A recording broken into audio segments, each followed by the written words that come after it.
આજે મિત્રો આ વિડીયોની અંદર આપણે વાત કરી રહ્યા છીએ પ્રધાનમંત્રી ઇન્ટર્નશિપ યોજના. આ યોજનાની અંદર તમારે લાભ લેવો હોય તો શું શું કરવું પડે એની વિગતવાર માહિતી આ વિડીયોમાં અંદર જોઈશું. તો સૌપ્રથમ તમારે ગૂગલ ક્રોમની અંદર તમારે અહીંયા PM ઇન્ટર્નશિપ તમે સર્ચ કરશો એટલે તમને એક પહેલી વેબસાઇટ જોવા મળશે. આની અંદર તમારે ક્લિક કરી દેવાનું છે. ક્લિક કરશો એટલે તમને આવું પેજ જોવા મળશે. આની અંદર ઉપર લખેલું હશે પ્રધાનમંત્રી ઇન્ટર્નશિપ યોજના. તમે સ્ક્રોલ કરશો એટલે નીચે અહીંયા જોવા મળશે. અહીંયા લખેલું છે કે તમારે જો આ યોજનાનો લાભ લેવો હોય તો તમે એલિજિબિલિટી હોવા જોઈએ કે આના પાત્ર હોવા જોઈએ. એના માટે સૌપ્રથમ એમણે નક્કી કર્યું છે કે જે પણ આ યોજનાનો લાભ લે એના માટેની ઉંમર 21 થી 24 વર્ષની અંદર હોવી જોઈએ. ત્યારબાદ બીજા નંબરની અંદર તેનો અભ્યાસ 10 મેક્સિમમ 10 પાસ હોવું જોઈએ, એનાથી ઉપર હોય તો ચાલે. ત્યારબાદ તમારી રોજગારની સ્થિતિ એટલે કે પૂર્ણ સમયની રોજગારી મળેલ નથી, એટલે કે તમારે કોઈ સરકારી નોકરી તો મળેલ નથી, એ તમારે ધ્યાન રાખવાનું છે. ત્યારબાદ કુટુંબની અંદર કોઈપણ સભ્ય 8 લાખથી વધુ કમાતા ના હોવા જોઈએ. એ તમારી અંદર આટલી એલિજિબિલિટી હશે તો તમને આની અંદર આવેદન કરવા માટેની મંજૂરી મળશે. ત્યારબાદ આપણે આની અંદર ઓફરો શું શું છે એ અહીંયા જોઈ લઈએ. પ્રધાનમંત્રી ઇન્ટર્નશિપ ઓફર કરે છે કે ભારતની ટોચ કંપનીઓમાં 12 મહિનાનો વાસ્તવિક વેતનનો અનુભવ. ત્યારબાદ ભારત સરકાર દ્વારા માસિક તમને 4500 રૂપિયા અને ઉદ્યોગ દ્વારા 500 રૂપિયાની સહાય આપવામાં આવશે. તેમજ પરચુરણ કામ માટે તમને 6000 એક વખતની સહાય આપવામાં આવશે. ભારત સરકાર દ્વારા પ્રધાનમંત્રી જીવન જ્યોતિ યોજના અને પ્રધાનમંત્રી સુરક્ષા વીમા યોજના દરેક હેઠળની ઇન્ટર્નશિપ માટે તમને અહીંયા કવચ પૂરું પાડવામાં આવે છે. તો મિત્રો આ યોજનાની અંદર તમારે લાભ લેવો હોય તો તમે રજિસ્ટ્રેશન કઈ રીતના કરી શકો. રજિસ્ટ્રેશન કરવા માટે અહીં ઉપર લખેલું છે પ્રવેશ અને અહીંયા લખ્યું છે હમણાં જ નોંધણી કરો. તમારે જો અહીંયા પહેલાં એક વાર તમે લોગિન ના કર્યો તમારે હમણાં જ નોંધણી પર ઉપર ક્લિક કરવાનું છે. અહીંયા તમારો મોબાઈલ નંબર નાખી અહીંયા તમારે એક્સેપ્ટ કરીને સબમિટ કરવાનું છે. સબમિટ કરશો એટલે તમારા રજિસ્ટ્રેશન મોબાઈલ નંબર પર એક OTP આવશે. એ OTP તમારે એન્ટર કરી દેવાનું છે.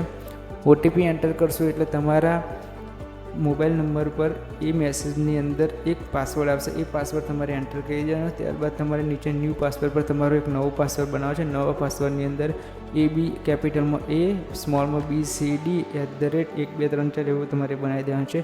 ત્યારબાદ તમારે કન્ફર્મ પાસવર્ડ એનો એ નાખી અને તમારે સબમિટ કરી દેવાનું છે. મેં ઓલરેડી બનાવેલો છે. ત્યારબાદ સબમિટ કર્યા પછી તમે ફરી આ હોમ પેજ પર આવી જશો. અહીંયા તમારે પ્રવેશ પર ક્લિક કરી દેવાનું છે. પ્રવેશ પર ક્લિક કરશો એટલે તમે જે પણ મોબાઈલ નંબર તમે આપ્યો તો એ મોબાઈલ નંબર તમારે અહીંયા એન્ટર કરી દેવાનો છે. મોબાઈલ નંબર એન્ટર કર્યા બાદ તમે જે પણ પાસવર્ડ બનાવ્યો હતો નવો એ પાસવર્ડ તમારે અહીંયા એન્ટર કરી દેવાનો છે.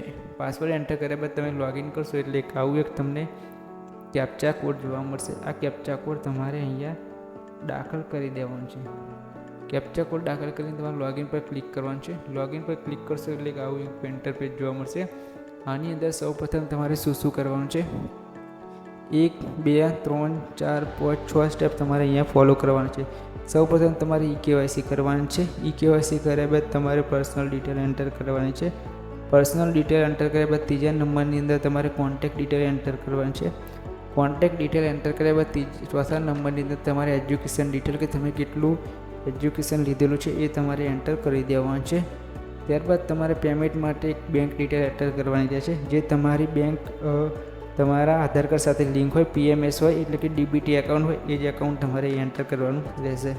ત્યારબાદ તમારે સ્કિલ અને લેંગ્વેજ સિલેક્ટ કરવાની. તમે કઈ જગ્યાએથી તમે એજ્યુકેશન લીધું છે અને તમને શું સ્કિલ આવડે છે અને તમારી લેંગ્વેજ અહીંયા તમારે એન્ટર કરી દેવાનું છે. તો મિત્રો આ ફોર્મનું આવેદન કરવા માટે તમારે 6 સ્ટેપ ફોલો કરવાના. સૌપ્રથમ KYCની અંદર તમારે આધાર પર ક્લિક કરવાનું છે. અહીંયા તમારો આધાર નંબર એન્ટર કરી દેવાનો છે.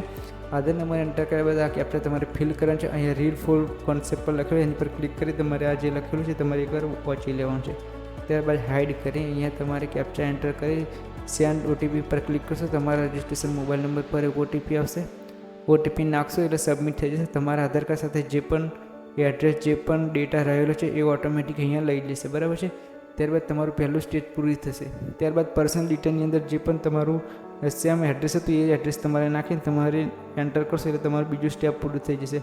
ત્યારબાદ કોન્ટેક્ટ ડિટેલની અંદર તમારું જીમેલ એડ્રેસ નાખવાનું છે, તમારો મોબાઈલ નંબર અને તમારો એક એક્સ્ટ્રા મોબાઈલ નંબર નાખવાનો રહેશે. એ એક્સ્ટ્રા મોબાઈલ નંબર નાખવાનો જરૂરી નથી, પણ જ્યારે તમે જીમેલ એડ્રેસ એન્ટર કરશો તો તમારા જીમેલ પર એક OTP આવશે. એ OTP તમારે એન્ટર કરવાનો રહેશે.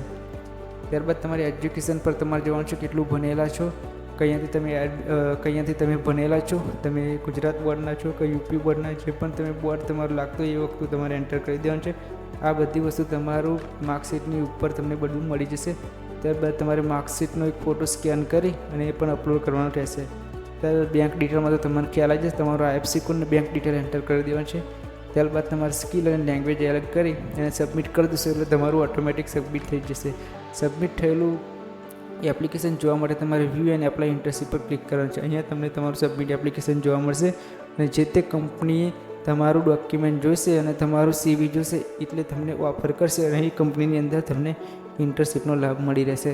તો મિત્રો, હજુ કંપનીઓ એડ થઈ નથી, તો આપણે બીજી માહિતી બીજી વિડીયોની અંદર આપીશું. અને આની અંદર તમને કંઈ ખ્યાલ ના આવે રજિસ્ટ્રેશનની અંદર તો મને કોમેન્ટ કરજો, અને વિડીયોની ગમી હોય તો લાઈક અને શેર કરજો અને તમારા મિત્રોને શેર કરજો. Thank you.